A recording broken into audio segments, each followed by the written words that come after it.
Okay, we're going to move to our public comment. The comments, we have our lovely Lorraine Austin here will have a little sign to let you know where you stand on your time. We're going to do 2.5 minutes. We're going to start off with Valerie Boyles with Davis District. Good morning. Thank you so much for letting me come speak to you this morning. So I am Valerie Boyles. I'm a 6th grade teacher in Davis School District. I'm in my 8th year of teaching, and for the last 3 years I've been studying STEM education. And I wanted to share with you a little bit my vision as an educator. Really, my long-term goals for my students is that they are able to take the skills they've learned and apply them to the real world, that they can solve their own problems and look around the world and see how they can try to make things better. And what I've learned through all of the STEM learning that I've been doing and the actual practice I've done in my classroom is that STEM really does provide that for my students.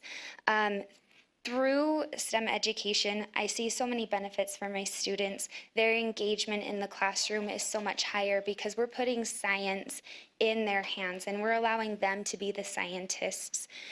So they're not just sitting there and memorizing facts about something that a scientist hundreds of years did. They're discovering these things for themselves. It builds their curiosity. They're able to go into the world and they start to think about, why does this work this way? And they're trying to solve these questions on their own. The biggest thing that I see as a benefit, though, is that through incorporating STEM in my classroom, I see that my students are integrating skills across content areas. And as an elementary teacher, that's huge because my instructional time is so sacred to me.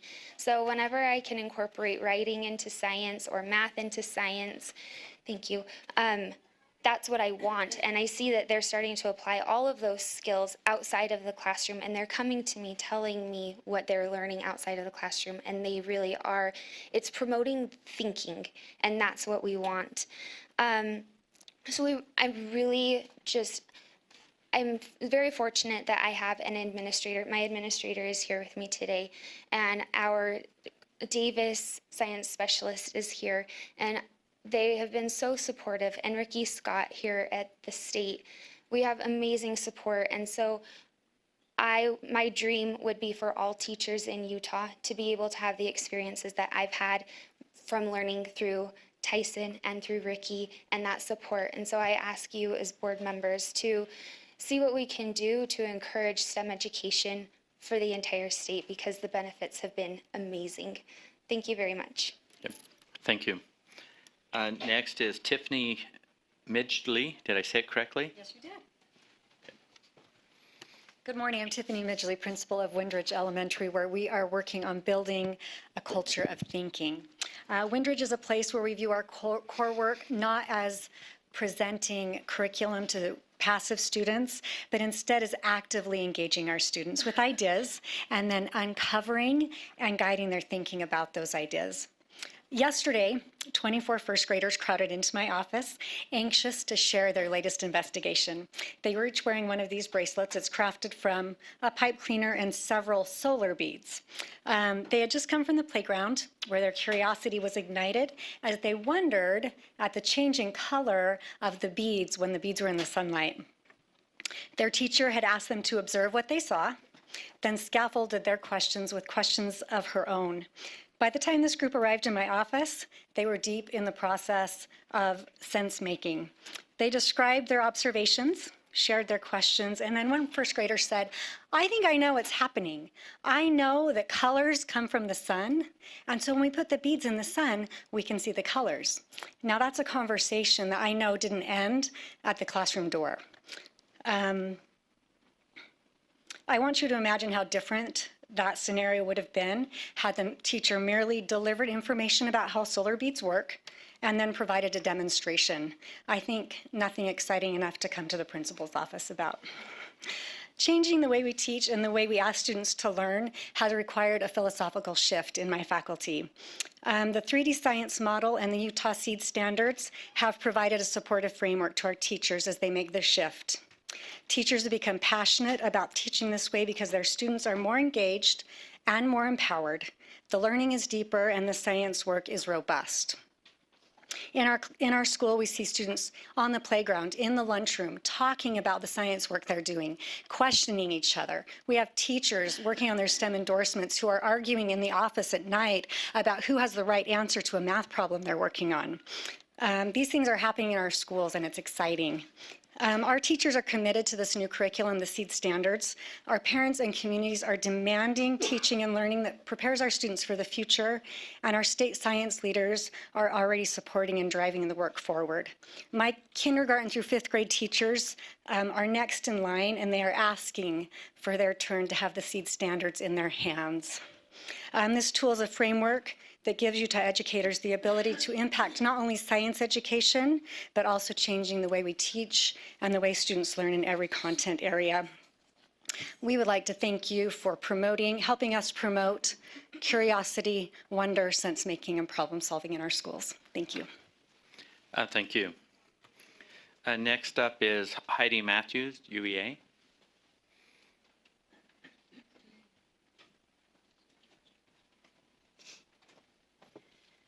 Good morning, thank you. I am married to a science coordinator, so all of those things that they are talking about, I absolutely support, and he teaches the STEM endorsement class in Park City, and amen. So I'm Heidi Matthews, a proud president of the Utah Education Association, and our mission is to support the cause of public education like yours. And you know, we're the champions for our students, and it's a tall order, and we must work together. And there are 2 opportunities that we have that have just become very urgent opportunities that I urge you to lead out as a state board on being a champion for these causes. That have enormous impact on our kids. And the first is regarding the students and the young people and the families of Utah who are impacted by the recent decision to rescind DACA. As a state board, you set that tone, and I know you value equity and opportunity for all of our students. And I just ask for you to lead out on assuring our students who are impacted by this decision to give them some security, because scared students, scared kids, they don't learn. And we have that responsibility as their champions. The second opportunity is we have in front of us is the ability to give all of our students the time and the tools to learn, to address conditions that have led to a significant teacher shortage, and to begin to provide the resources for all of our students to support innovation across the state. And guess what that is? And I have a packet right here, and that's Our Schools Now. It's a funding initiative, as you know, to really begin to address resources for all of our students in the state. Now, of course, gathering the signatures is just to put this on the ballot and begin the conversation about education funding in our state. But as leaders, I ask for you to join with the UEA, join with the PTA, join with the United Way, and support education funding whenever you can. And I just so happen to have packets here today if anyone is interested in signing or taking them. So thank you. Thank you. Next up is Judith Jacks from Private Schools.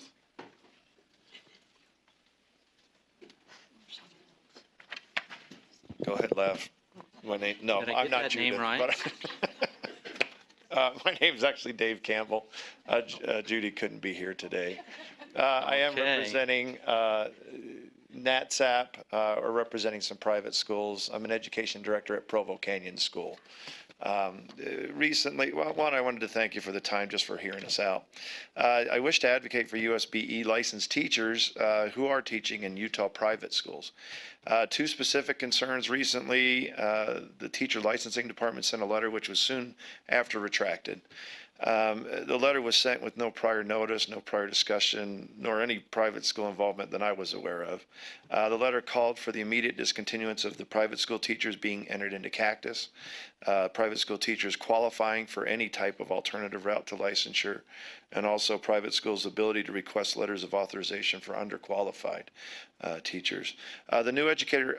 The second concern I had was the new educator license proposal that's coming has been developed, with my understanding, with no private school representation. When Travis Rawlings was asked if there was any private school representation on the licensure task force, he indicated to me that there was not, and that while private school issues and concerns were considered, staff was specifically directed to focus on public school needs.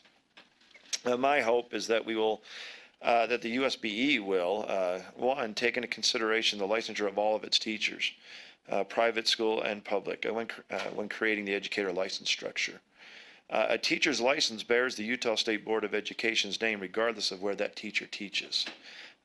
Each license, it actually reads, the Utah State Board of Education affirms that this teacher has satisfactorily completed the requirements which provision of law gives the holder license to render professional service in the schools of Utah. Two, I would hope that we remember the long history the USBE has had of providing services for all of its teachers. USBE licensed professional and unlicensed private school teachers are also teachers who need the proper development and services to become licensed teachers and are in need of that letter of authorization and that tracking. My third hope is that we continue to create an educator license structure that is fair for private and public school teachers. If the public school teachers have multiple ways to licensure, private schools or private teachers should also be provided multiple ways to licensure. The USBE should be concerned about encouraging hundreds of private school teachers to progress from a level 1 to a level 2 licensure. One of those reasons may be because many of those teachers will find their way into the public schools. Two, many of those private schools are teaching Utah youth. I know Provo Canyon, we have over 20 youth from Utah. Most of those will go back to the public education system in Utah. Thank you for listening to the concerns of one private school. We are trying to provide the best possible education services for our students and the best possible supports for our licensed and almost licensed teachers. Thank you. Okay, thank you. Next up is Laurie Laird from private school. That does not look like. Okay. I apologize. Laurie could not make it as well. My name is Josh Vineyard. I'm an academic director at Pine Ridge Academy here in the great state of Utah. I am also a private school principal, and we would just like to reiterate the shock that we received as a community when we received this letter stating that we would no longer have the opportunity to pursue our licensure as private schools and as teachers. One of the things that we would like to bring to your knowledge is the amount of educational services and related special education services that we provide students in this great state. Most of our schools are in rural areas and provide a well-needed economic funding source for that community. We also would like to bring to your attention that we feel that as private citizens, and as I'm speaking for myself and for other educators, that I feel like the opportunity to pursue a professional license should be given to any person, no matter what venue they pursue their licensure in. So, for example, in the therapeutic community, they are required to have a license to provide therapeutic services, and they're not discriminated against in working the public or the private sector.